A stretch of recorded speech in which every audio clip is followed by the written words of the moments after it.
السلام علیکم ورحمۃ اللہ وبرکاتہ۔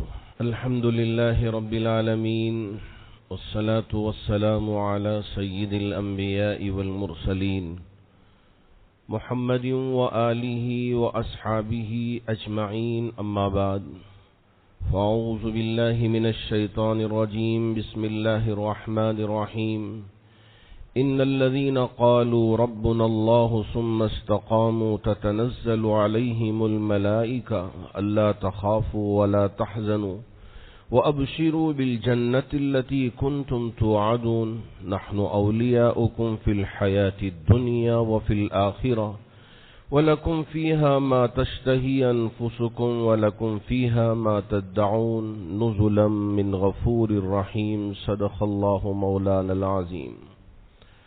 بزرگان محترم، اللہ کا بے پناہ شکر کہ رب ذوالجلال نے رمضان کی سعادتوں سے مالا مال فرما کر آج ہمارے لیے یہ جمعہ کا دن نصیب فرمایا ہے۔ اس پر ہم اللہ کا بے پناہ شکر ادا کرتے ہیں کہ اس رب ذوالجلال نے رمضان کی سعادتوں سے بھی مالا مال فرمایا اور عید کی خوشیاں بھی مرحمت فرمائی اور ہمارے لیے اس کے بعد کی زندگی بھی عطا فرمایا ہے۔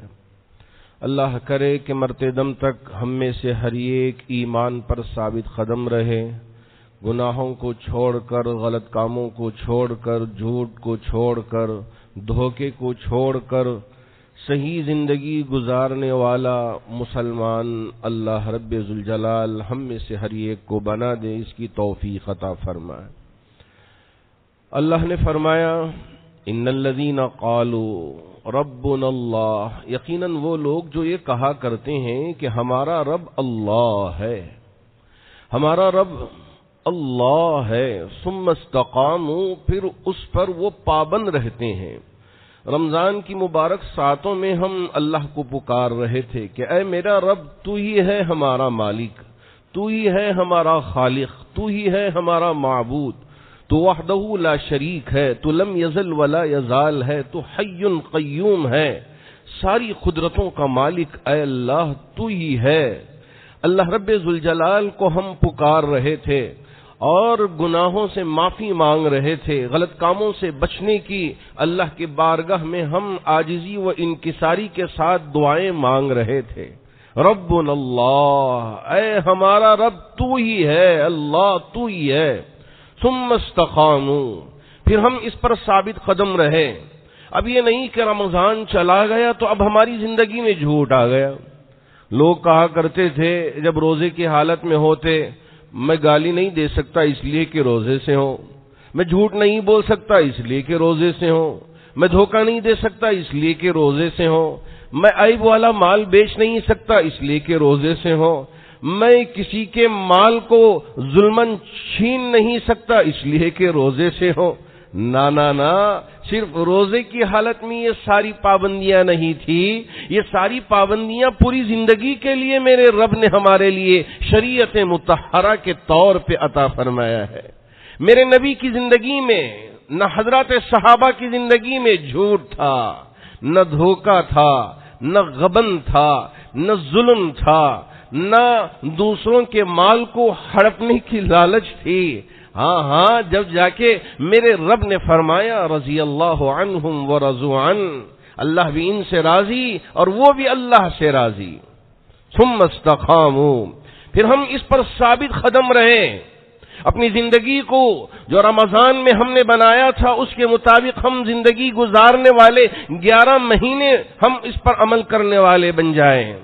تتنزل علیہم الملائکہ، اللہ کے فرشتے ہمارے اوپر اترتے رہیں گے اور کہیں گے کہ اللہ تخافوا ولا تحزنوا، دنیا میں رہتے ہوئے کبھی تم پہ خوف آئے گا، لوگ تم کو ڈراتے رہیں گے، تم کو چمکاتے رہیں گے، تم کو ادھر سے ادھر سے گھیر کے تکلیف دینے کی کوشش کرتے رہیں گے۔ اللہ تخافوا، لیکن تمہیں ڈرنے کی ضرورت نہیں ہے، خوف کھانے کی ضرورت نہیں ہے۔ نہیں، تمہارے اناج کو ہم چھین لیں گے، ضبط کر لیں گے، تمہاری تجارت کو ہم کمزور کر کے رکھ دیں گے، اور تمہارے لیے زندگی جینا تنگ کر کے رکھ دیں گے. ولا تحزنوا، تم اس سے بھی غم کرنے کی ضرورت نہیں ہے، غمگین ہونے کی ضرورت نہیں ہے. وَأَبْشِرُوا بِالْجَنَّةِ الَّتِي كُنْتُمْ تُوعَدُونَ، اور فرشتے خوشخبری سناتے ہیں اس جنت کی جس کا تمہارے رب نے تمہارے لیے وعدہ کر کے رکھا ہے. نَحْنُ أَوْلِيَاؤُكُمْ فِي الْحَيَاةِ الدُّنْيَا وَفِي الْآخِرَةِ، اللہ فرماتے ہیں نَحْنُ أَوْلِيَاؤُكُمْ فِي الْحَيَاةِ الدُّنْيَا، دنیاوی زندگی میں بھی تمہارے اولیاء ہم بن جائیں گے، اور اخروی زندگی میں بھی نحن اولیاؤکم فی الحیات الدنیا وفی الآخرہ، اخروی زندگی میں بھی اللہ ہمارے ولی. وَلَكُمْ فِيهَا مَا تَشْتَهِي أَنفُسُكُمْ، اور جو کچھ ہم چاہیں گے اگر اللہ کے مرضیات کے مطابق ہم نے اپنی زندگی دنیا میں گزار لی، آخرت میں میرا رب کہے گا وَلَكُمْ فِيهَا مَا تَشْتَهِي أَنفُسُكُمْ، جو تم چاہتے ہو اس طرح کی چیزیں ہم تمہارے لیے جنت میں عطا کریں گے. وَلَكُمْ فِيهَا مَا تَشْتَهِي أَنفُسُكُمْ وَلَكُمْ فِيهَا مَا تَدَّعُونَ. یہاں ہوٹل میں بیٹھ کے آپ ویٹر کو آرڈر دیتے ہیں تو بل دینا پڑے گا، لیکن جب جنت میں جائیں گے جس چیز کا بھی تقاضا کریں گے اس چیز کو ہم اپنے سامنے پائیں گے. وَلَكُمْ فِيهَا مَا تَدَّعُونَ، میرا رب کہتا ہے نُزُلًا مِّن غَفُورٍ رَحِيمٍ، آج میزبان اللہ ہوگا اور مہمان ہم ہوں گے. میرا رب میزبان ہو تو اس کی میزبانی کیسی ہوگی آپ ہی ذرا سوچ لیں، اندازہ لگا لیں. یا کیا ہم آخرت میں اللہ کی میزبانی نہیں چاہتے اور ہم مہمان اللہ کے بننا نہیں چاہتے؟ تو کیا ہم بقیہ زندگی اللہ کی نافرمانیوں میں گزارنے پہ ہم مصر ہو جائیں اور اللہ کے احکامات کو ہم پس پش ڈالنے والے بن جائیں؟ کیا ہمارے لیے یہ بات زیبا دے گی؟ نہ نہ نہ نہ، بالکل نہ مناسب بات ہوگی.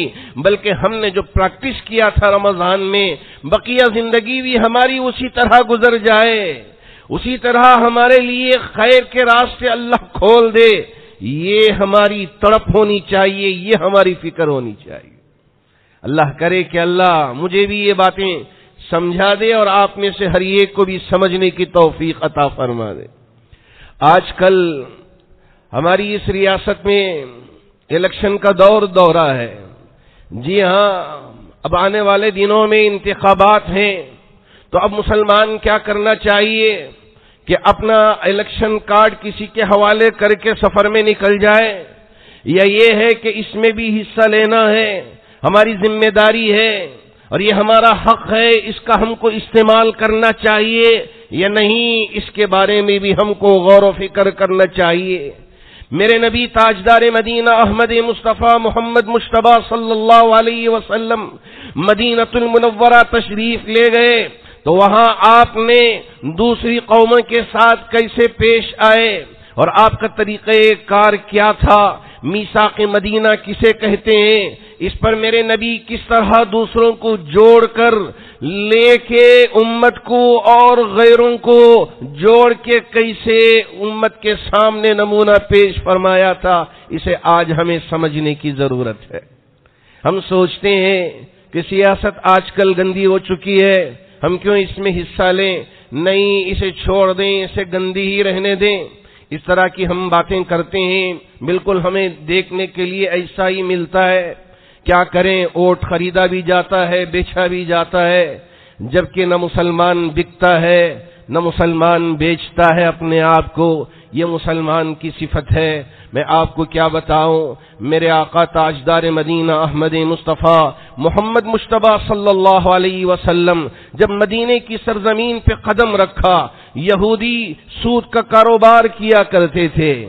اللہ کے رسول علیہ الصلوۃ والسلام نے فوراً اسے انکار نہیں کیا، بلکہ آپ کو پتا تھا کہ یہ سودی کاروبار انسان کو تباہ کر کے رکھ دے گا، انسان کے اندر جو خون ہے اسے چوس لے گا اور انسانیت کی بربادی کے لیے یہ کاروبار سبب بن جائے گا.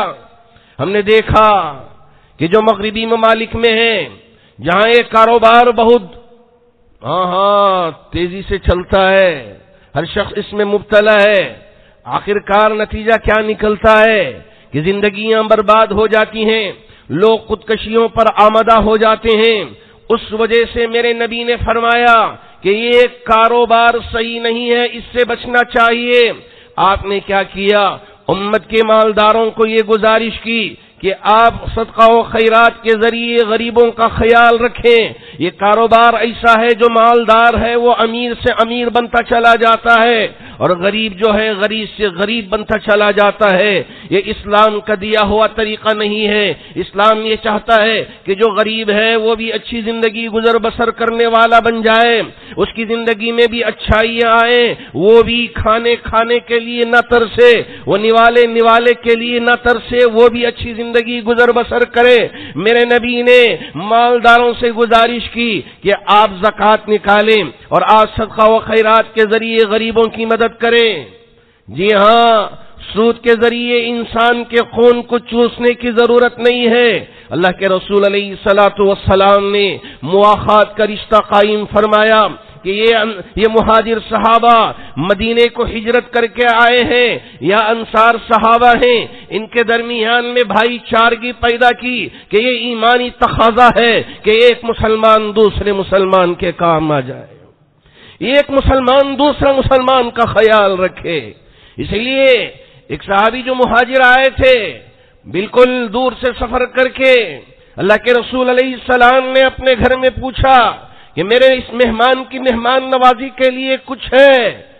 ازواج مطہرات نے تمام حجروں سے یہ جواب دے دیا، اے میرے محبوب نبی، آپ کو پتا ہے 2-3 ماہ سے ہمارے گھروں میں چولہا نہیں جلا ہے، ہم کہاں مہمان کی مہمان نوازی کر پائیں گے۔ اللہ کے رسول علیہ السلام نے یہاں یہ بتایا کہ پہلے ہم اپنے بارے میں سوچیں کہ ہم کیا دوسروں کے کام آ سکتے ہیں۔ دوسروں کو آواز دینے سے پہلے ہم اپنے بارے میں خیال کریں کہ ہم کیسے دوسروں کے کام آ سکتے ہیں۔ میرے نبی نے اس کے بعد حضرات صحابہ سے گزارش کی کہ کوئی ہے جو میرے اس مہمان کی مہمان نوازی کرے۔ وہ زمانہ بڑا، جی ہاں، پسماندگی کا زمانہ تھا، اسرت اور تنگی کا زمانہ تھا، مشکل سے صحابہ کی زندگی گزر بسر ہو رہی تھی۔ اللہ کے رسول علیہ السلام نے صحابہ کے سامنے تقاضا رکھا۔ ایک صحابی اٹھے، یا رسول اللہ، آپ مجھے اس مہمان کی مہمان نوازی کا موقع دیں، میں آپ کے مہمان کو گھر لے کے جاتا ہوں، اس کی مہمان نوازی کرتا ہوں۔ اللہ کے رسول علیہ السلام نے کہا، جاؤ لے کے جاؤ میرے اس صحابی کو۔ جی ہاں، لے کے گئے، بیوی سے پوچھا کچھ ہے؟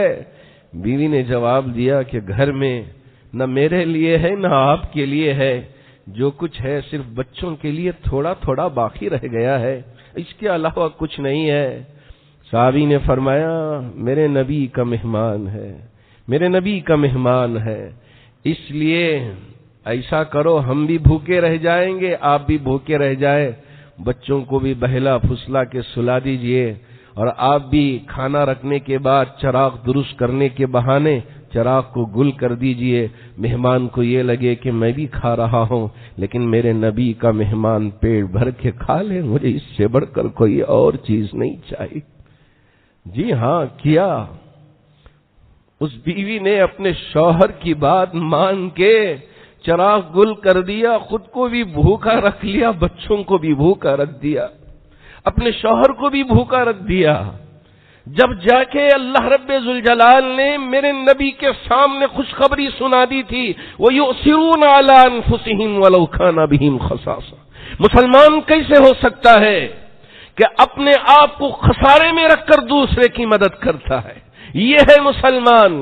آج آنچے در گھسیٹ کا مسئلہ ہو گیا ہے، شیخ اپنا اپنا دیکھ کا مسئلہ ہو گیا ہے کہ میں اچھا ہو جاؤں، میرا بھائی گئے گٹر میں پڑ جائے، میرا بھائی برباد ہو جائے۔ مسلمان ہو تو کوئی بات نہیں ہے، ہم جیسے تیسے اچھی زندگی گزر بسر کر لیں، کوئی جیے نہ جیے مجھے اس سے کچھ لینا دینا نہیں ہے۔ یاد رکھیں، میرے نبی نے ایسا معاشرہ نہیں دیا، ایسی امت میرے نبی نے ہمارے سامنے بطور نمونے کے پیش نہیں فرمایا۔ وَيُؤْثِرُونَ عَلَىٰ أَنفُسِهِمْ وَلَوْ كَانَ بِهِمْ خَصَاصَةٌ کی سچی مثال میرے نبی کے زمانے میں پیش کر کے امت کے سامنے ایک نمونہ قائم کر دیا. دیکھو اپنے آپ کو بھوکے رکھا لیکن نبی کے مہمان کو بھوکے رہنے نہیں دیا. کاش کہ آج کا مسلمان یہ سمجھ جاتا. آج میرے نبی نے جو معاشرہ دیا تھا وہ انصاف کا معاشرہ، لیکن آج کیا کریں؟ انصاف پیسوں پہ بکتا ہے، طاقت پہ بکتا ہے. آج غریب انصاف کے لیے جائے، در در کی ٹھوکریں کھا کھا کھا کے نہ کبھی اسے انصاف ملے گا نہ اسے اس کا حق مل پائے گا. آج انصاف بھی بہت بہت بہت زیادہ امیر سے امیر ہو گئی ہے. اتنی امیر ہو گئی ہے کہ غریب اس کے قریب بھی پہنچ نہیں پاتا. جی ہاں، حضرت داؤد نے کہا تھا، بلکہ حضرت داؤد کے لیے میرے رب نے حکم دیا تھا کہ فَحْكُمْ بَيْنَ النَّاسِ بِالْعَدْلِ، لوگوں کے درمیان انصاف کے ذریعے فیصلے فرمائیے. آج کل کہاں انصاف ملتا ہے ہمیں؟ ایسے حالات میں ایک مسلمان دوسرے مسلمان کا ساتھی بنے. جی ہاں، ایک مسلمان دوسرے مسلمان کا ساتھ دے، ایک مسلمان دوسرے مسلمان کا خیال رکھے. یہی ہے مواخات، یہی ہے اخوت بھائی چارگی. آج اگر مسلمان بھی نبی کی اس شریعت مطہرہ کو، نبی کے اس اسوہ حسنہ کو پسے پش ڈال دیا، قیامت کے دن میرا رب اگر ہم سے پوچھ لے کہ آپ کیا کر کے آئے ہو، کہ آپ کچھ کر سکتے تھے کیوں کر کے نہیں آئے، تو ہم کیا جواب دیں گے اللہ کی بارگاہ میں؟ اس کی بارگاہ میں اپنی زندگی کا حساب و کتاب دینا ہی ہے. ہم اس سے پہلو تہی نہیں کر سکتے، بھاگ نہیں سکتے، دوڑ نہیں سکتے. میری رب کی بارگاہ میں ہم اپنی زندگی کا حساب و کتاب دینا ہی ہے. تو اس وجہ سے ہم اس بات کا خیال رکھیں اور اس بات کو یقینی بنائیں کہ ہمارے اطراف و اکناف میں رہنے والے جتنے بھی رشتہ دار ہوں گے، پڑوس میں ہوں گے، دوست احباب ہوں گے، محلے والے ہوں گے، بستی والے ہوں گے، ہم ان کا خیال رکھیں گے اور ان کے ساتھ انصاف کا معاملہ کریں گے. انصاف کا معاملہ کریں گے. یاد رکھیں، اگر دنیا سے انصاف ختم ہو گئی، ظلم اور بربریت چھا گئی، اللہ رب ذوالجلال کے لیے ایسی قوم کی کوئی ضرورت نہیں ہے. آپ یہ نہ سمجھیں کہ یہ ظلم ایسا ہی ہوتا رہے گا، اس لیے کہ کیا کریں کہ ظلم کی کہانیاں بہت زیادہ ہیں. ہمارے اوپر بھی ظلم ہو رہا ہے، ہم کیا کریں؟ دہائی لگا رہے ہیں، آواز لگا رہے ہیں، ہماری آواز کو کوئی سنتا نہیں. ہم حکمت اپناتے نہیں، دور اندیشی سے کام لیتے نہیں، جب کام کرنا ہے اس وقت کام کرتے نہیں. آج وقت ہے ہم حکمت کے اپنانے کا، ہمارے درمیان میں مشورے کرنے کا، سوچ بچار کرنے کا. آپ کو اگر بتاؤں تو شاید تعجب ہوگا. غزوہ احد کا موقع، اللہ کے رسول علیہ السلام نے حضرات صحابہ کو جمع کیا اور مشورہ کیا کہ اب دشمن ہم پر حملہ آور ہو رہا ہے، پورے شد و مت کے ساتھ، پوری طاقت کے ساتھ، پوری قوت کے ساتھ. اب آپ مجھے یہ مشورہ دیں کہ ہم مدینے میں رہ کر اس کا دفاع کریں یا مدینے سے باہر نکل کر اس کا دفاع کریں. حضرات صحابہ سے مشورہ کیا. جی ہاں، ہم سوچتے ہیں میں ہی سب سے بڑا مشورہ دینے والا ہوں اور میری رائے بہترین رائے ہے، میرے علاوہ کسی اور کی رائے اچھی نہیں ہو سکتی، میری رائے سپر ہے، بہترین ہے. اس طرح کی باتیں ہم کرنے لگ جاتے ہیں اور کہتے ہیں کہ میں جو کہوں وہی فیصلہ ہوگا، اس کے علاوہ پھر یہ مشورہ کہاں ہوگا؟ ہم آپس میں مشورہ کریں، ایک امیر طے کر لیں، جو بات طے ہوگی اسے قبول کر لیں، چاہے وہ ہمیں پسند آئے نہ آئے، اسے مشورہ کہا جاتا ہے. اللہ کے رسول علیہ السلام نے حضرات صحابہ کو جمع کیا، کہا کہ آپ مجھے مشورہ دیں، یہ جو دشمن حملہ آور ہو رہا ہے ہم پر پوری قوت کے ساتھ، پوری شد و مت کے ساتھ، کہ ہم مدینے میں رہ کر اس کا دفاع کریں یا مدینے سے باہر نکل کر اس کا دفاع کر کے مقابلہ کریں۔ حضرات صحابہ میں سے اکثر صحابہ نے یہ مشورہ دیا، یا رسول اللہ، ہم اگر مدینے میں رہیں تو یہاں رہ کر ہم دفاع کرتے ہیں تو بہت بہتر ہوگا، باہر نہ نکلیں، اس لیے کہ یہاں ہماری عورتیں بھی ہیں، ہمارے بچے بھی ہیں، اگر ضرورت پیش آئے تو یہ ہمارا تعاون کر سکیں گے، ساتھ دے سکیں گے، اگر باہر نکلیں گے تو ہمارے ساتھ دینے میں ذرا شاید کمزوری ہو جائے، کمی پا جائے، اس وجہ سے یا رسول اللہ ہم یہی رہ کے دفاع کریں۔ حضرات صحابہ سے مشورہ اور کیا تو بعضوں نے کہا نہیں، ہم باہر نکل کے اگر مقابلہ کرتے ہیں تو بہت زیادہ مناسب ہوگا، اس لیے کہ یہاں رہیں گے تو ہو سکتا ہے کہ ہمارے گھروں کو برباد کر دے، ہماری آبادی کو پریشان کر دے، اس لیے اسے بچانے کے لیے ذرا ہم باہر نکل کر ہم سوچتے ہیں، دفاع کرنے کے لیے کوششیں کرتے ہیں تو بہت مناسب ہوگا۔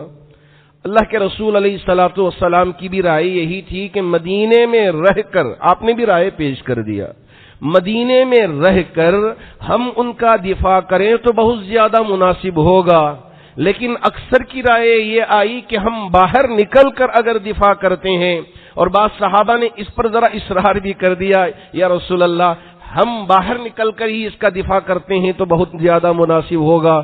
اللہ کے رسول علیہ الصلوۃ والسلام نے فیصلہ فرما دیا کہ چلیے ہم باہر نکل کر ہی اس کا دفاع کریں گے۔ احد کے مقام پہ پہنچ کے اللہ کے رسول علیہ الصلوۃ والسلام نے دشمنوں سے مقابلہ کیا تھا۔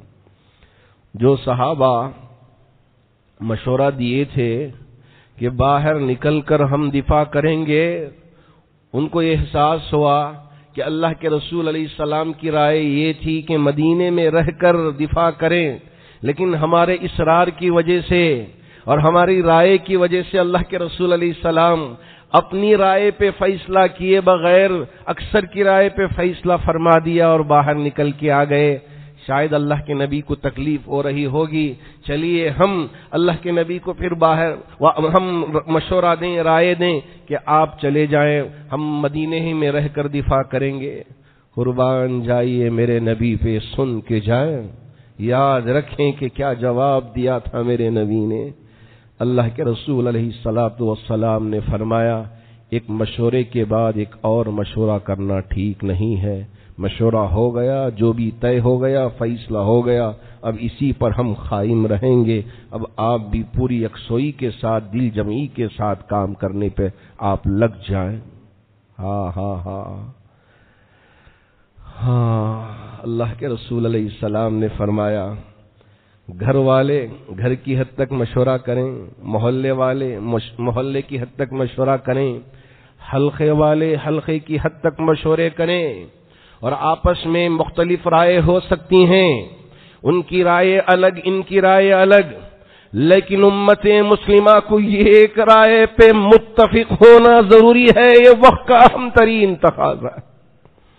اگر ہم اب بھی بٹے رہیں، اگر ہم جھگڑتے رہیں، پیسوں پہ بکتے رہیں اور اپنے ووٹ کو پیسوں کے لیے بیچتے رہیں، کچھ سکوں کے لیے اگر ہم اپنے ووٹ کو بیچ کے چلے جائیں، آنے والی نسل کبھی ہم کو معاف نہیں کرے گی، یاد رکھیں۔ اس لیے ہم محلے کے افراد مل کے، حلقے کے افراد مل کے بیٹھیں، غور و فکر کریں۔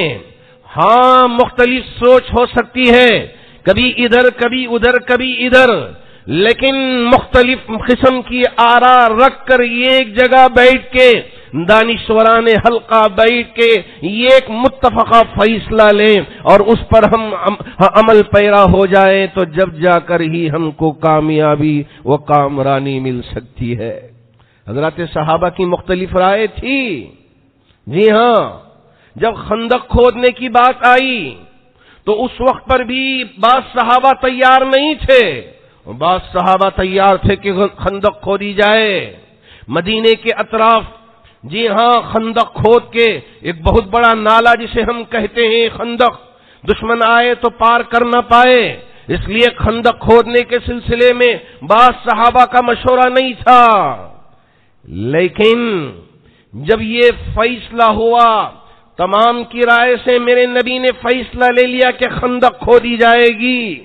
جو صحابہ مشورہ نہیں دیے تھے کہ خندق نہیں کھودی جائے گی، اب وہ خندق کھودنے میں آئے نہیں آئے، آپ حدیث کے صفحات میں ذرا پڑھ کے دیکھ لے کہ ہر صحابی خندق کے کھودنے میں لگ چکا تھا، کوئی پیچھے نہیں رہا۔ نہیں میں تو رائے نہیں دیا، میں کیوں آؤں؟ میری رائے کو میرے نبی نے قبول نہیں کیا، مجھے عزت ہی نہیں بخشی۔ میں اتنی اچھی رائے دیا تھا، پیش کیا تھا، میرے نبی نے میری رائے کو رد کر دیا، تو میں کیوں آ کے خندق کھودوں؟ میں کیوں آ کے تکلیف اٹھاؤں؟ ہاں، آج بھی روایتوں میں پڑھتا ہوں تو یقین مانیے جب کبھی بھی وہ روایت پڑھوں میری آنکھوں سے آنسو آئے بغیر نہیں رہ جاتے۔ ایک صحابی آ کے عرض کیا تھا، یا رسول اللہ، بھوک سے نڈھال ہو رہا ہوں، بھوک سے پریشان ہو کے ایک پتھر باندھا، دوسرا پتھر باندھا، تیسرا پتھر بھی باندھا ہوں، اب بھوک برداشت نہیں ہو رہی ہے، کیا کروں؟ 3 دن سے بھوکا ہوں، کھانا نہیں ہے۔ میرے نبی نے بھی اپنا قمیص اٹھا کے دکھا دیا، جیسے تم اپنے پیٹ پہ پتھر باندھ کے یہاں کام کر رہے ہو، میں بھی اپنے پیٹ پہ پتھر باندھ کے اپنی بھوک برداشت کر رہا۔ اللہ کا شکر ہے آج ہم کبھی پتھر باندھا نہیں اپنے پیٹ پہ، اللہ کا شکر ہے اللہ ہم کو رزق عطا کر رہے ہیں، قربان جائیے۔ میرے نبی کا صدقہ ہے کہ آج ہمارے لیے اللہ نے رزق کو وسعت بخشی ہے، لیکن یاد کریں میرے نبی کے اس دور کو کہ آپ نے پتھر باندھ کے امت کے سامنے یہ نمونہ پیش کیا، بھوک برداشت کر سکتے ہیں لیکن ایمان کا سودا نہیں ہو سکتا۔ اسی لیے ہم ووٹ کو بیچ کے ایمان کا سودا نہ کریں۔ علاقے کے لوگ بیٹھیں، سوچیں اور ایک ہو کر متفق ہو کر فیصلہ لیں، ووٹ کو ضائع نہ کریں۔ جی ہاں، اگر امت ایک ہو جائے اللہ کے فیصلے ضرور اتریں گے۔ اللہ نے بھی قرآن میں ذکر کیا ہے، وَأَطِيعُوا اللَّهَ وَرَسُولَهُ وَلَا تَنَازَعُوا فَتَفْشَلُوا وَتَذْهَبَ رِيحُكُمْ۔ اللہ کی اطاعت کرو، اللہ کے رسول کی اطاعت کرو۔ اللہ نے فرمایا اللہ کی اطاعت کرو، اللہ کے رسول کی اطاعت کرو۔ وَلَا تَنَازَعُوا، آپس میں جھگڑے مت کیا کرو کہ ہم اس سے ہیں ہم اس سے ہیں۔ امت ایک پلیٹ فارم پر جب تک نہیں آئے گی کامیابی نہیں ملے گی، فتح نہیں ملے گی۔ اگر ہم جھگڑتے رہیں گے، ہم بٹ کر رہیں گے، ہم ٹکڑیوں میں الگ الگ ہو کر رہیں گے۔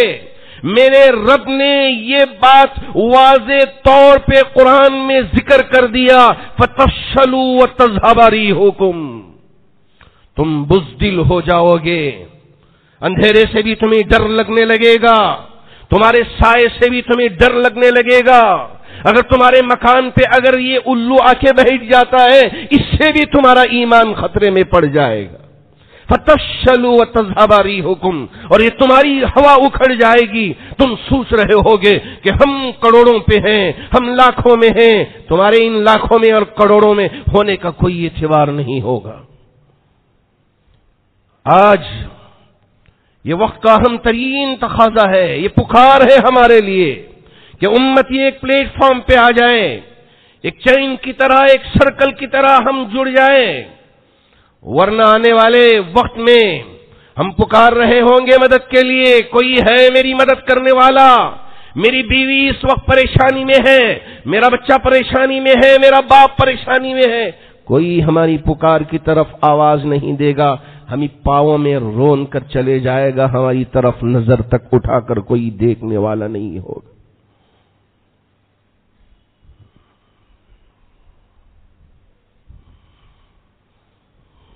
آج ہم اپنی انا کی خاطر اور اپنے وہ چند سکوں کی خاطر اپنے آپ کو اگر بیچ دیں گے، آنے والی نسل کبھی ہم کو معاف نہیں کرے گی۔ ہم اللہ کے لیے کام کریں، اللہ کی رضا پانے کے لیے کام کریں، اللہ کی خوشنودی حاصل کرنے کے لیے کام کریں۔ میرا رب اگر قیامت کے دن ہم سے پوچھے کہ کیا کر کے آئے ہو، اے میرے رب تیری امت کو جوڑنے کا کام کر کے آئے، تیری امت میں اتحاد پیدا کرنے کی میں نے پوری کوشش کی تھی، یہ اگر ہم جواب دینے کے قابل بننا ہے، آج ہم کو اٹھ کر کھڑے ہونا ہے، کوشش کرنی ہے، ورنہ ہماری بیٹی کی عزت عفت محفوظ نہیں ہوگی۔ باپ کے سامنے بیٹی کی عزت لٹ رہی ہوگی، باپ کچھ کر نہیں پائے گا۔ بیٹے کے سامنے ماں کی عزت لوٹی جا رہی ہوگی، بیٹے کے ہاتھوں میں اتنی طاقت نہیں ہوگی کہ ماں کی عزت لٹنے سے بچا لے۔ اللہ کرے کہ اللہ مجھے بھی یہ سمجھ دے دے اور آپ میں سے ہر ایک کو بھی یہ سمجھ دے دے۔ جب حالات سنتے ہیں کہ بہت سارے احباب، جی ہاں، اپنا ووٹر آئی ڈی دے کے سفروں پہ نکل جاتے ہیں، دوسرے مناظر دیکھنے کے لیے چلا جاتے ہیں، بہت افسوس ہوتا ہے، یہ میرے نبی کی امت ایسے کیسے کر سکتی، ایسے کیسے سودا کر سکتی ہے؟ نہ نہ نہ، آج جگانے کی ضرورت ہے، جگانے کا کام نوجوان کر سکتا ہے۔ نوجوان کھڑا ہو گیا، یقین مانیے کہ انشاءاللہ اللہ رب ذوالجلال ہماری تقدیر کو بھی بدل دیں گے۔ اگر ہم اپنی تقدیر بدلنا چاہتے ہیں تو قوم کا نوجوان کھڑے ہو کے صحیح فیصلے لینے کی ضرورت ہے، یہ مشورے لینے کی ضرورت ہے، مشورے کرنے کی ضرورت ہے اور مشورے پہ عمل کرنے کی ضرورت ہے۔ اللہ کرے کہ اللہ رب ذوالجلال ہمیں بھی اور آپ میں سے ہر ایک کو بھی ان باتوں پر عمل کرنے کی توفیق عطا فرمائے اور اپنے ووٹ کا صحیح استعمال کرنے کی طاقت و توفیق عطا فرمائے۔ اب بالکل چند دن باقی رہ گئے ہیں، اس وجہ سے میں پورے ہی ادب کے ساتھ یہ کہنا چاہوں گا کہ الیکشن کمیشن آف انڈیا کی طرف سے بھی یہ بار بار گزارش ہو رہی ہے، لیکن وہ بات عوام تک پہنچ نہیں پاتی، تو اس وقت آپ سب کی ذمہ داری ہے کہ ہماری پولنگ زیادہ ہو اور ہماری پولنگ متحد ہو اور ہماری پولنگ بالکل پیسوں کے لیے نہ ہو، بلکہ ہم خالص اللہ کی رضا کے لیے، اللہ کی خوشنودی حاصل کرنے کے لیے، حالات سے مقابلہ کرنے کے لیے ہم صدق دل کے ساتھ ان کاموں کو انجام انشاءاللہ دیں گے۔ اللہ کی مدد بھی ضرور آئے گی۔ اللہ کرے کہ اللہ رب ذوالجلال مجھے بھی اس مشن پر کام کرنے کی توفیق عطا فرمائے اور آپ میں سے ہر ایک کو بھی ان باتوں کو سمجھ کر ان باتوں پر عمل کرنے کی طاقت و توفیق عطا فرمائے۔ حاضرین با تمکین، اللہ کا شکر ہے جامع مسجد ٹرسٹ نے بچیوں کی تعلیم کے لیے خصوصیت کے ساتھ کالج کا بھی اور ڈگری کالج کا بھی نظام قائم کیا ہے، تاکہ ہمارے بچیاں پردے کے ماحول میں رہ کر دنیاوی تعلیم بھی حاصل کر پائیں، ڈگریاں بھی حاصل کر پائیں۔ یہی مقصد ہے، کیونکہ آج جو کو ایجوکیشن کا ماحول بنا ہوا ہے، ہماری بیٹیاں بھی آ کے پوچھتے ہیں یہاں لڑکے پڑھتے نہیں، لڑکے اگر نہ پڑھتے ہوں تو ہم داخلہ کیوں لیں؟ اس لیے کہ مزہ نہیں آئے گا پڑھنے میں۔ نعوذ باللہ، نعوذ باللہ۔ اللہ کرے کہ اللہ ہماری ایک ایک بچی کی عزت کی، آبرو کی، عفت کی حفاظت فرمائے۔ جامع مسجد ٹرسٹ یہی چاہتا ہے کہ خاص طور پر ہماری بیٹیاں پردے کے ماحول میں، مسجد کے ماحول میں، اللہ کے گھر کی نسبت کے ساتھ جڑ کر تعلیم حاصل کریں۔ یہ اپنی عفت کا یا اپنی بے حیائی کا مظاہرہ نہ کریں، بلکہ پردے کے ساتھ یہ تعلیم کا سلسلہ جاری و ساری رکھیں۔ اسی مقصد کے لیے یہاں پی یو سی اور ڈگری کالج خصوصیت کے ساتھ ہماری بچیوں کے لیے انتظام کیا گیا ہے ٹرسٹ کی طرف سے۔ میری آپ سے گزارش ہے کہ آپ خصوصی توجہ دیں، جہاں کہیں بھی آپ کی بات پہنچتی ہو ان کو کنونس کرنے کی کوشش کریں، چونکہ آج کل بچیاں سوچتے ہیں کہ چلیے ذرا موج مستی کا زمانہ ہے، ہم بھی ذرا موج مستی کر لیتے ہیں، کہاں یہ پردے میں رہ کے پڑھیں گے، کہاں ہم یہاں حجاب کے ساتھ پڑھیں گے۔ بعض بچیاں ذرا اس طرح بھی آزادانہ سوچ رکھ کر غلط راستے پہ جا کے پھنس جاتی ہیں، غیروں کا شکار ہو جاتی ہیں۔ اس وجہ سے میری آپ سے گزارش ہے، چونکہ آپ مصلیان جامع مسجد ہیں اور آپ جامع العلوم کے امباسڈر ہیں، قیامت کے دن آپ انشاءاللہ پیسوں کے لیے امباسڈر نہیں بنیں گے، جی ہاں، پیسوں کے لیے نہیں، اللہ کی رضا پانے کے لیے ہم امباسڈر بن کر ہماری ان بچیوں کو تعلیم بھی دیں گے اور ان کے اخلاق کی، کردار کی حفاظت کی ذمہ داری بھی لیں گے۔ اور بنی گپا میں دارالقرآن میں حفاظ کے لیے بھی ٹرسٹ نے پورا نظام کیا ہے تاکہ ہمارے حافظ بچے بھی اگر یہ دنیاوی تعلیم حاصل کرنا چاہتے ہوں ان کے لیے بھی پورا ماشاءاللہ نظام ترتیب دیا ہے۔ اس لیے جو احباب جن کے بچے حافظ ہوں وہ بچے بھی آ کر یہاں 9th میں 10th میں 11th 12th نیٹ CET ساری تعلیم انشاءاللہ بہترین طریقے سے، بہت ہی منظم طریقے سے اور بہت ہی پاکیزہ ماحول کے ساتھ جبہ ازار اور ٹوپی سر پہ ہو، نمازوں کی پابندی ہو، ایک طرف تہجد میں قرآن شریف کی تلاوت کرتے رہیں اور دن بھر یہ پڑھ کر ایڈمنسٹریشن میں جا کر ہمارے بچے قوم و ملت کی، انسانیت کی خدمت انجام دیں، ملک کی خدمت کریں۔ اسی مقصد کے لیے جامع مسجد ٹرسٹ نے یہ سارا نظام تیار کیا ہے۔ اللہ کرے کہ اللہ مجھے بھی اور آپ میں سے ہر ایک کو بھی اس کا تعاون کرنے اور اس کا خیال رکھ کر یہاں اس نظام کو مضبوط سے مضبوط کرنے کی طاقت و توفیق عطا فرمائے۔ اللہ کا شکر ہے کہ بہت سارے احباب رمضان کی مبارک ساعتوں میں ہمارے پاس پہنچ کر بن مٹھیاں نام بھی لکھائے، چونکہ وہ بہت سارے ایسے احباب ہیں جنہوں نے اپنا نام بھی لکھانا پسند نہیں کیا، کہا مولانا عبداللہ لکھ دیجئے، اللہ کا بندہ ہوں، مجھے میرے نام کی ضرورت نہیں ہے۔ بہت سارے عبداللہ کے نام کٹے ہوئے ہیں لیکن اللہ کے پاس ہمارا نام درج ہو گیا ہے۔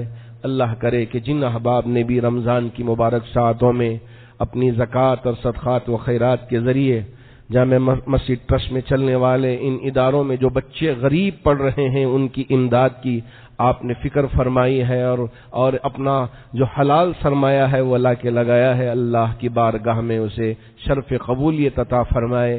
تمام احباب کا میں فردن دل کی گہرائیوں سے شکریہ ادا کرتا ہوں، ٹرسٹ کی جانب سے بھی اور خصوصیت کے ساتھ میری جانب سے بھی، کہ آپ نے اس لیے کہ جامع مسجد ٹرسٹ کا کوئی سفیر نہیں ہے، یہاں کوئی پرسنٹیج نہیں ہے، بس جو بھی آپ کی طرف سے زکوٰۃ ملے گی وہ بچے کے لیے مکمل طور پہ وہاں اس کے لیے ادا ہو جائے گی۔ آپ کی زکوٰۃ، چونکہ زکوٰۃ میں تملیک شرط ہے، ہم اور ٹرسٹ مل کے یہ فیصلہ لیے ہیں کہ یہ تملیک میں کسی طرح کی کوئی خامی نہ پائی جائے، اس میں مکمل کام کیا جائے تاکہ زکوٰۃ دینے والوں کی زکوٰۃ مکمل طریقے سے ادا ہو جائے اور اللہ کی بارگاہ میں وہ ثواب پانے والے بنے۔ ٹرسٹ نے یہ فیصلہ لیا اور اس پر ہم بھی مکمل طور پہ عمل پیرا ہیں۔ میں فردن تمام جتنے بھی احباب دیے ہوں نہ دیے ہوں لیکن ساتھ دے رہے ہوں ہمارے اس مشن میں، میں سب کا شکریہ دل کی گہرائیوں سے بجا لاتا ہوں۔ اللہ کا شکر ہے کہ ہماری ان چادروں میں بن مٹھیاں ڈال کے جاتے ہیں تاکہ اللہ کے اس گھر کی خدمت ہو اور ایسے ہی یہاں چلنے والے اداروں کی خدمت آپ کر سکیں، اس لیے بن مٹھیاں ڈال کے جاتے ہیں۔ اللہ آپ کے دینے کو قبول فرما کر جتنے بیمار ہیں انہیں شفا عطا فرمائے، جو پریشان حال ہیں ان کی پریشانیوں کو دور فرمائے، جو قرض میں مبتلا ہے ان کے قرض کی ادائیگی کی شکلیں و صورتیں پیدا فرمائے، جو مرحومین دنیا سے رخصت ہو چکے ہیں تمام مرحومین کی بھرپور مغفرت فرمائے۔ آمین وآخر دعوانا الحمدللہ رب العالمین۔